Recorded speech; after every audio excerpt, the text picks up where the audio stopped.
Hey guys, welcome back to Patients Over Profits. I'm Brooke, and today we are at one of our favorite local restaurants to meet with some of our dearest friends and patients of the Mountain Town Farmers Alliance. After that, we are heading back to the country to get a sneak peek at Toni's outdoor cannabis garden. We will finish up at the Central Michigan Cancer Project donation garden, where Tyler will give us a few tips on planning, and we will also get an updated tour of the garden.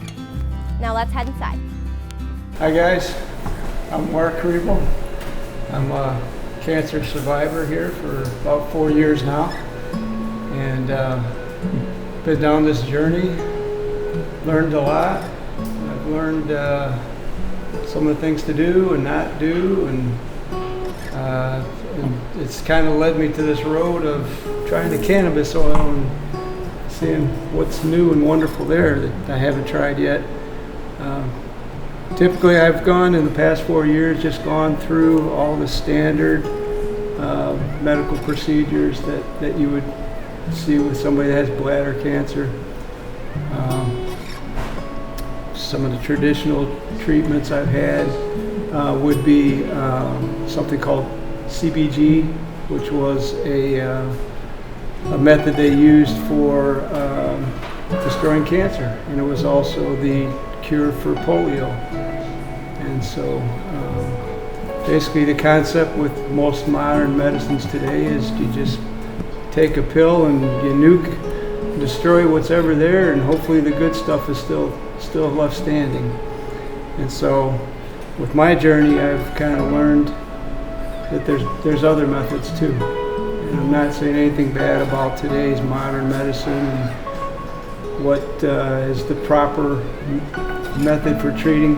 I think when you talk about treating cancer, you do all-inclusive, and you do modern medicine and maybe some traditional Eastern medicine, plant-based, and a healthy diet. Because if you think you're coming into this and just going to do one thing and it's going to be gone, you may be in for a surprise. If you're taking cannabis oil and you're feeding your face with sugar and processed foods, then it's probably going to take a lot longer to treat. And so that's what we're here to talk about today. My name is Dale Dutcher. I have tardives.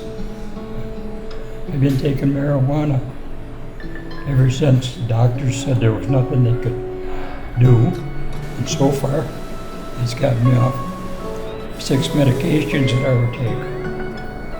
I no longer take medications for sugar diabetes or anything for IBS. Really? So you're completely off of your insulin and you don't take any pills? Wow, that's awesome. That's amazing. So what about for pain? Do you take anything for pain anymore?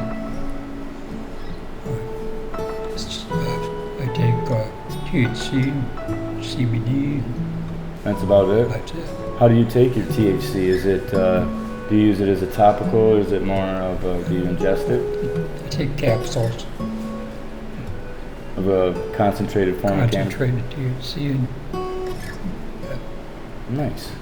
Awesome. Well, that's really good to hear. I think that, You got to have pharmaceuticals. How do you think you've been treated over the past years from the pharmaceutical industry?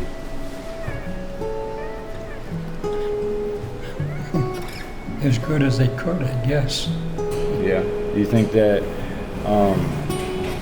the pharmaceutical industry has the best medical interest of the patient and their brain when they're doing this, or do you think it's more of a for-profit industry? Well, it's definitely for profit. Yeah, I agree. How many? Otherwise, they would have had marijuana a long time ago. That's right. So how many different medications have you been on? That's my life. I don't know. I've been on 6 different kinds of pain medication. Yeah. And do you feel like those ever took care of the problem, or did they just kind of hide it? I could never really tell the difference. Right. This is my wife, Gail Dutcher. She's my caregiver now. Hello. Okay, Mountain Town Alliance is founded by our grandson, and it has helped us tremendously. It has gotten rid of his insulin. He used to take medicine for gout. He doesn't take that anymore. He had IBS, and that is completely gone now. So, and his anxiety is getting better. So it's all good for us, and he's off on all of that pain medication. He has been on trazodone, he's been on morphine, he's been on 6 different Tylenol 4s, Tylenol 3s. He's been on so many medications, and he's completely off of that now, and which has made his mind a lot clearer. And as far as tardive is concerned, that will never go away. He'll always have his movements, but it's helped him, I think, in his life as far as adjusting to everything. His anxiety is getting better. He's got a little ways to go on that, but he's doing much better on cannabis than he has on anything else. I just wish that more people would be able to take cannabis and still be able to afford cannabis. It's expensive, but with Tyler's Mountain Time Alliance, they are helping so many people, and we are so proud of him for that. What she was saying there, then these guys basically are taking something that is expensive and time consuming, and they're donating their time and their resources to making this happen. I just think it's a fantastic thing that they're doing for the community. That they're standing up and not being the profit-hungry corporation that typically runs these businesses. And I hope that one day we'll see modern medicine accept cannabis for the powerful medicine that it really is. We've gotten this far with our regulations and everything, but until we see the day where a doctor says, hey, take 2 turmerics and have some tea and call me in the morning, then we're still using 40-year-old technology for cancer that we know there's better alternatives out there. And we're hoping that someday that we can have insurance pay for cannabis. Yeah. Exactly. That's what we need. That's right. But if we don't have people like Tyler and Toni that is helping people, I mean, they have no other choice, We should be very thankful that we have groups like this. How has your treatment with the cannabis been this far? It's been pretty good. I kind of was a hippie back in the day, so I knew what to expect. It wasn't, any surprises as far as the effects. psychotic effects to it. It took a while. A few times I took it, it's like, okay, nothing's happening here. And then Tyler said, well, maybe you're not getting full amount. I said, well, maybe you're right. So I went home and took what was the full amount. Then I noticed right away that I'm now taking the full amount and I'm getting pretty stoned. Do you feel like cannabis has been a positive influence since you started? Yeah, well, we're going to know a lot more in late July and August when I go back to my oncologist and they put the scope thing in there and check it all out. So I think it's been pretty positive. I just feel like I'm finally doing what I should have been doing all along. Right. So do you think the quality of living is a little bit better with the more natural treatment rather than a pharmaceutical treatment? Yeah, for sure. Well, I'm sleeping great. Haven't slept this good in forever.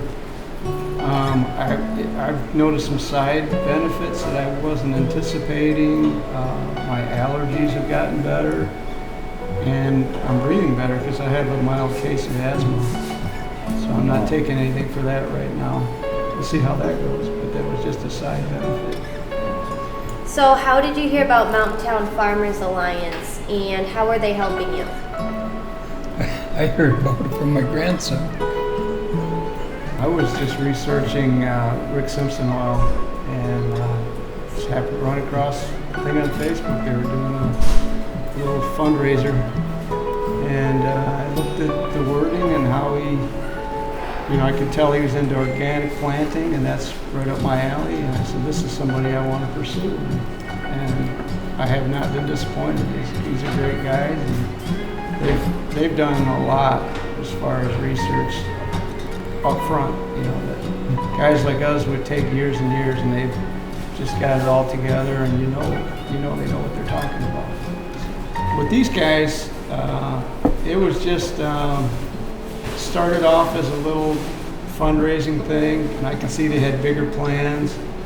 And so I was very interested in meeting up with them, and they were just as interested in make sure I was an upstanding guy that really did have cancer and was looking for alternative methods. And so we came here to the barn door and had great service here, and met Tyler and Toni and just hit it off right away. And I'm really happy with what they've provided me so far. That's all I can say. And the proof's in the pudding. We'll know soon enough. Awesome. Barn Door is one of the amazing sponsors to the Central Michigan Cancer Project's donation garden. What are some of the things that people should expect when coming in to see it? Well, we have Made in Michigan Monday, where we focus on a lot of local stuff. So we have about 32 local beers made in Michigan. Also for that night from 5 to 9, you can try them for half price.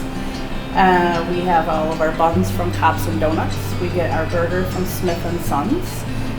We have all of our gaming equipment in here from Dolphin Coin, so we try to do as much local as possible. Yeah, it sounds like you guys do a really good job of supporting the community around you. You have to, because if you don't, you will not have a community. Right. So that's thank the you very purpose much. behind that. Thank you very much for letting us come out here today, and I appreciate you making it feel like home. Not a problem at all.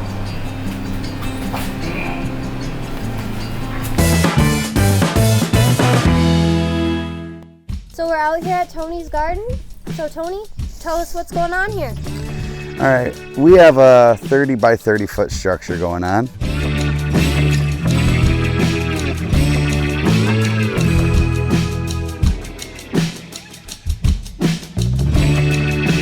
Okay, so in each one of these holes we have a full yard of soil. It's a mixture of our compost, perlite, and topsoil with some worm castings added in for nitrogen.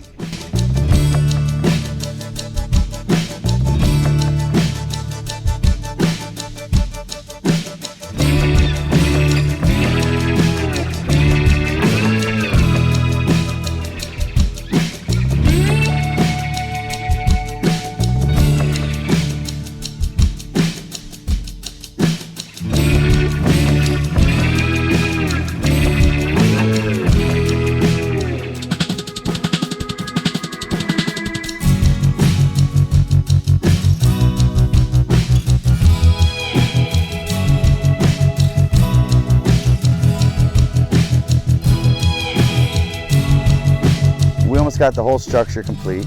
We just got to wrap it with our welded wire fencing and chicken wire, which here we're going to just bury down on the outside instead of filling our holes with it. And on this side over here, we're going to have to put up some greenhouse plastic to cover it from the public view, from anybody from the road to be able to see what's inside our garden. We'll have our plants in the ground by the end of this week.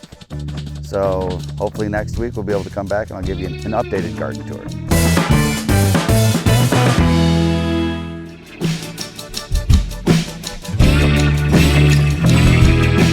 Hey guys, what's up? We're back out here at the Central Michigan Cancer Project's donation garden. I'm just going to give you a little update, and that way you can see where we're at and what's going on out here.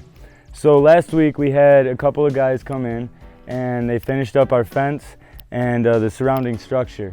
We had a door made and we got a lock put on it, so everything is now up to the legal code as far as Michigan goes. So we planted some plants already out here and we saved one so we could show you guys exactly how it's done.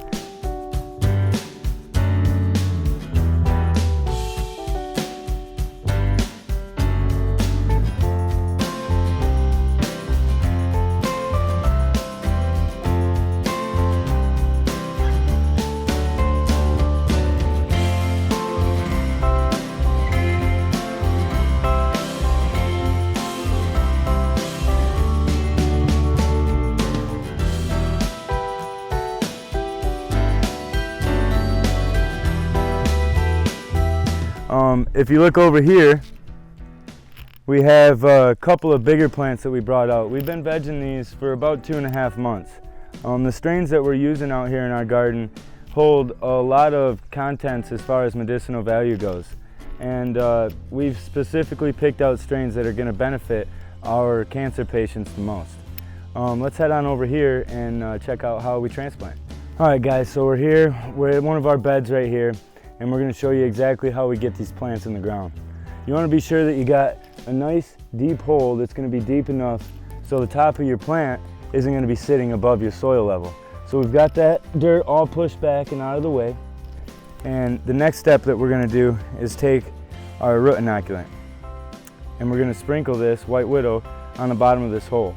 And what that does is when it has direct root contact, it helps develop mycorrhizae, fungi, bacteria colonies in your soil, which helps for the nutrient uptake, the root development, and to create a more overall symbiotic relationship with your plants.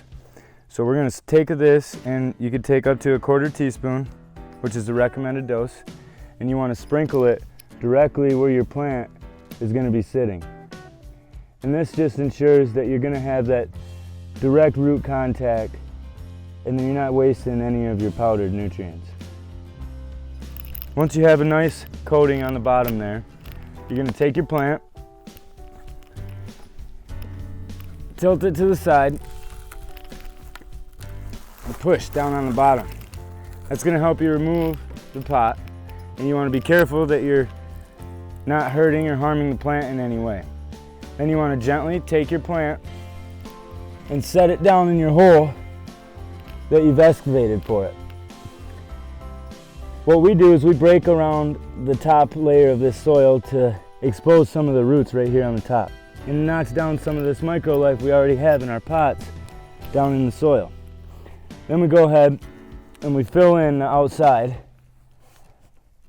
just so it gets to the top. And then you give your plant a nice little press down and set it in its final place. Then we just finish up and comb the rest of the soil in so it's nice and evenly spread across the top. And then what we're going to do is follow it with a dose of compost tea that we've aerated for the last 2 days. And it's just going to get our soil jump started and ready to go for the season. So that does it for the update with the Central Michigan Cancer Project's donation garden. We'll get you next week with another update.